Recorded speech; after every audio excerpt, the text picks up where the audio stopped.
So, are you a high functioning stress addict?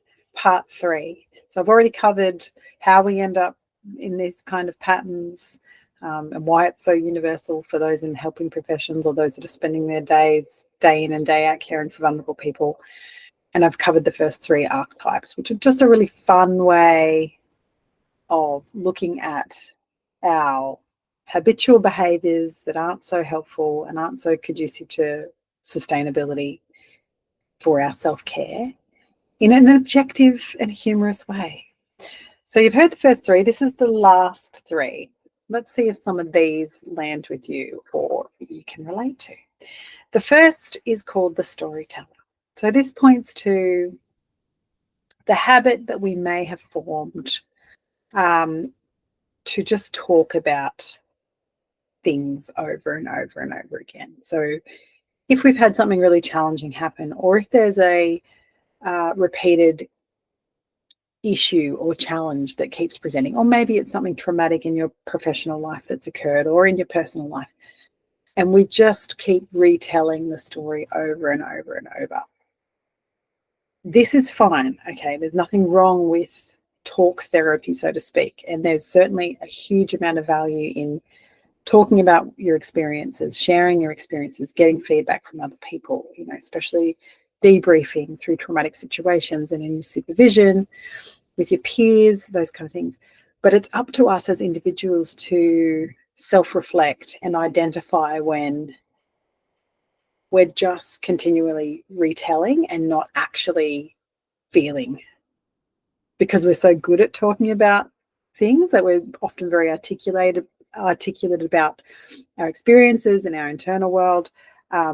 Are we just kind of circling the drain, telling the stories over and over and not actually feeling the feelings that we need to feel to move through them and to be more sustainable in our self-care? That's the storyteller. The next one is the poker player. So this points to something that shows up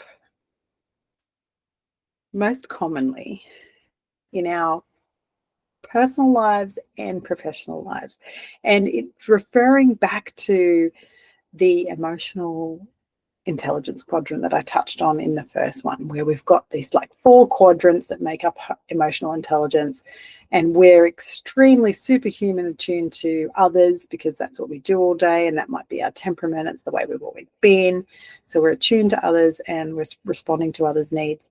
But our self-awareness and our self-management, although probably extremely high functioning, is still just not as strong. And that shows up in a practical way in how we present ourselves in our interpersonal relationships. So in a professional setting, you might be listening to someone or sitting with someone or in a situation where you are feeling stressed or confronted, disturbed, concerned, but we don't show that because that's not necessarily going to be helpful for the vulnerable person that's in front of us. So we keep what I call as the poker face, the open, non-judgmental facial expressions, body language. We keep our tone calm, even though underneath we may not be feeling calm. And we do that a lot. We start to strengthen that part of our emotional intelligence, those neuro pathways in our brain.